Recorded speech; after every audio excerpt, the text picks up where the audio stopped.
बुखारी साहब का मोहतात तज्जिया सुनने के लिए हम सब बेकरार हैं। जी बुखारी साहब, देखिए 2-3 सवालात जो हैं उसका जवाब बहुत ज़रूरी है, आना चाहिए, और मेरे ख्याल से अब्बासी साहब तशरीफ़ रखते हैं तो वो देंगे जवाब इसका।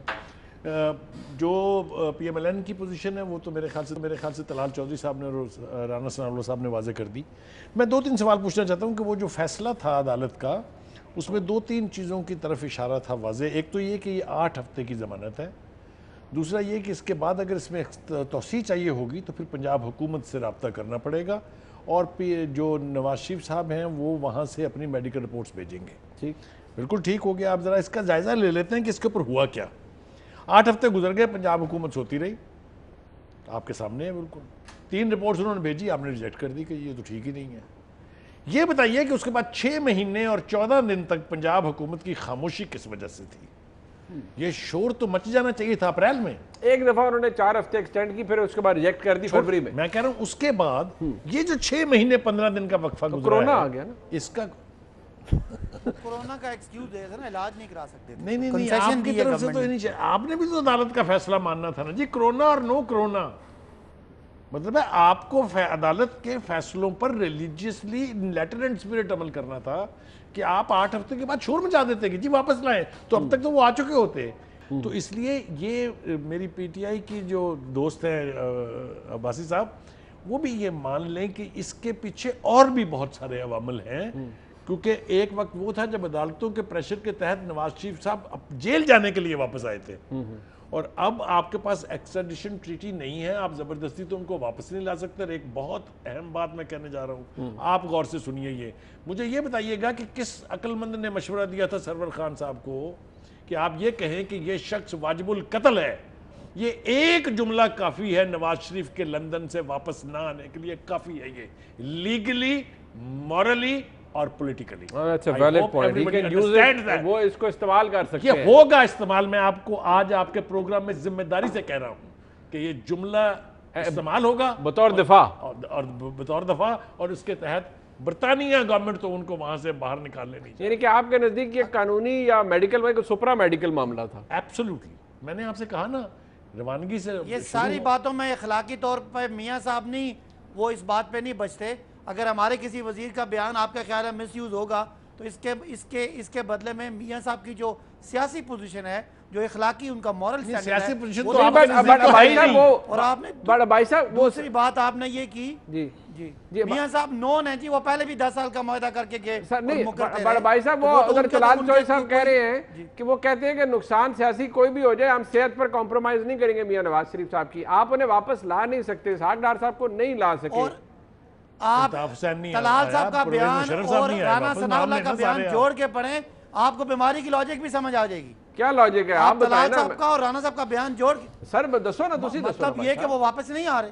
अच्छा, नहीं आ रहे, ठीक। देखिए ना, हुकूमत, मेरा ख्याल है कि हुकूमत सीधा सीधा और अदालतें सीधा सीधा शहबाज शरीफ साहब को पकड़ेंगी कि आप लाएं, आपकी जमानत है। अगर नवाज शरीफ साहब नहीं है, हम तो कहते हैं इनसे 7 अरब रुपए ले लें। उस वक्त अंडरटेकिंग है ना, उनको वो तो नहीं मानी बात। इसके अंदर ये जो अंडरटेकिंग है, ये मैंने पहले भी भाई साहब दिखाई थी। सर मेरी बात सुनिए, शहबाज शरीफ साहब पकड़े जाएंगे, वो जब तक उनका इलाज मुकम्मल क्या जाएंगे, वो पकड़े क्या जाएंगे, वो इधर बैठे हुए हैं। वो गारंटर शहबाज शरीफ साहब, वो गारंटर हैं। आप क्या वो पंजाबी की कहने अदालत फाइल आ जाएगी शहबाज शरीफ साहब को, वो कहेंगे नहीं मैं नहीं है तबीयत ठीक, वो नहीं आ रहे, मैं की करा, मैं तो इत्थे मौजूद हूं। इसमें लिखा हुआ है कि वो जब इनका इलाज मुकम्मल हो जाएगा, वो सेहतयाब हो जाएंगे तो मैं वापस ले आऊंगा। हम पे एक इल्जाम आएगा मुनीब के, हमने क्यों रहम खाया उनकी बीमारी को, हमने उनको जो भी उनकी बीमारी थी या नहीं थी हमने क्यों माना। हम पे सिर्फ इतना इल्जाम आएगा, एक रहम का इल्जाम आएगा, थोड़ी सी मेहरबानी का इल्जाम आएगा, लेकिन इन पे तो भागने का इल्जाम आ जाएगा। उधर मियां साहब की तहरीक थी, मुझे क्यों निकाला, ये आपकी बिना कहीं भांजे में क्यों निकाला, क्यों जाने दिया मियां नवाज शरीफ? नहीं, आप मुझे बताएं ना, एक इनका भी प्रेसिडेंट मौजूद है ना, इसहाक डार साहब भी मौजूद हैं, हसन हुसैन भी मौजूद हैं, अली इमरान भी मौजूद हैं, लिहाजा और सलमान शहबाज भी मौजूद है। भाई साहब जरा बता देना इनको, बुखारी साहब को, वो कह रहे हैं 6 महीने पंजाब हुकूमत क्यों चुप रही, कुछ नहीं किया, कोई ज़ाब्ते का काम भी नहीं किया। भाई साहब देखें हुकूमत ने फरवरी में इनको एक्सटेंशन दी, उसके बाद वाकई कोरोना का इतना बड़ा मसला था कि किसी एक शख्स को लाना या ले जाने की बजाय लाखों लोगों की जिंदगियां बचानी थी बुखारी साहब, और इस हुकूमत ने पूरी दुनिया को हैरान कर दिया अपनी पॉलिसी से। आज अल्लाह के फजल से सारे रीजन में बल्कि पूरी थर्ड वर्ल्ड में पाकिस्तान का कोविड मैनेजमेंट सबसे बेस्ट है। हमने अगर नवाज शरीफ साहब को इग्नोर किया तो लाखों जिंदगियां भी बचाई हैं। आप इमरान खान गवर्नमेंट को, पाकिस्तान की पूरी रियासत को अप्रिशिएट करें, जिस तरीके से हमने फोकस किया तो रिजल्ट दिया आपको। अच्छा नहीं, वो हमने इग्नोर किया, कोई बात नहीं। ये जो आपने जो बातें की है ना भाई साहब, ये तलाल चौधरी साहब को बिल्कुल अच्छी नहीं लगी होंगी। मैं जरा उनकी तरफ जाता हूँ। चौधरी साहब, दुनिया तारीफ कर रही है इस हुकूमत की, तुसी कह रहे हो इन्होंने कुछ किया ही नहीं और इनके पास ये बहाना है मियां नवाज शरीफ साहब का, शहबाज शरीफ साहब का। यकीनन जी, कराची किसी सड़क पर जाकर खड़े हो लें, आपको हुकूमत का पता चल जाएगा। आप किसी से आटा, चीनी, दाल का भाव पूछे तो आपको यकीन करें, आपको वो जो अल्फाज मुंह से निकालेंगे आप अदा नहीं कर सकते। वो आप सुनने के लिए कानों में उंगलियां ले लेंगे। वो उसके पास गैस, बिजली, इस मुल्क में जो इस वक्त गरीब की हालत है, और उसके बाद मैं इनसे पूछ लूं, गरीब की रोटी से लेकर कश्मीर तक, सऊदिया से लेकर पाकिस्तान की इकोनॉमी तक कौन सा चांद चढ़ाया है इन्होंने भाई। और भाई इसीलिए तो रोज नवाज शरीफ, शहबाज शरीफ रोज हमें पकड़ने के पीछे होते हैं, क्योंकि इनके पास और भाई अदालत ने बुलाया, हमारा क्या कसूर है तलाल साहब? अदालत ने तारीख में उनको बुलाया है, किसी गली मोहल्ले में हुकूमत का क्या ताल्लुक है? ये इस वक्त ये सिर्फ सारी की सारी जो मामला है, ये जानते हैं कि ये परफॉर्म नहीं कर पा रहे, ये अपनी हुकूमत चलाने के लिए सिर्फ पकड़ दकड़ पर काम चला रहे हैं। इनका ख्याल है आवाजें दबाते रहो, वो लोग जो हमारे लिए खतरा है उनको पकड़ते दकड़ते रहो ताकि मुद्दत पूरी कर ले या किसी तरह हुकूमत को लंबा कर ले, और इसके अलावा कोई और चीज नहीं। और ये कवानीन जो इंतसाब से बचता है वो मंशियात में पकड़ा जाता है।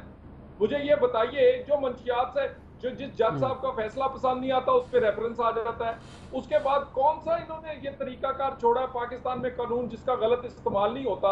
यानी जज साहब की एहलियत जो है, उसके जो वो जो टैक्स वाले हैं उसकी बात नहीं सुन रहे, उसकी अपनी जो उसकी अपनी रिटर्न्स है वो उसको नहीं दे रहे, अपनी रिटर्न्स उसकी।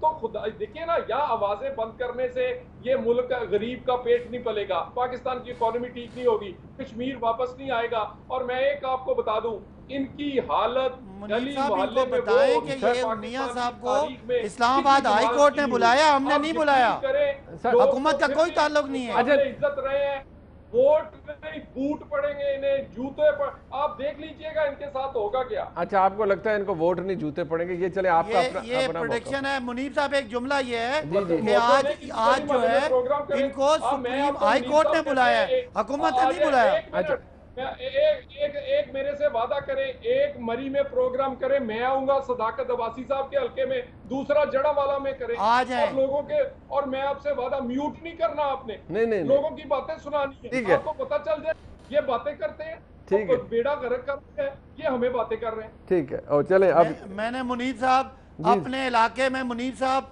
एक यूनिवर्सिटी को आसार बना दी है, मुझे तो लोग बल्ले बल्ले कर रहे हैं, पता नहीं इनका क्या हाल है। सर वैसे अल्लाह ताला आपको कामयाबी अता फरमाए, जब तक हुकूमत हो बंदे बल्ले बल्ले ही करते हैं, इलाके में आ गई है। चलो, जब तक हुकूमत हो बंदे बल्ले बल्ले ही करते हैं। अच्छा चले, मैं पता चल जाएगा। ठीक है।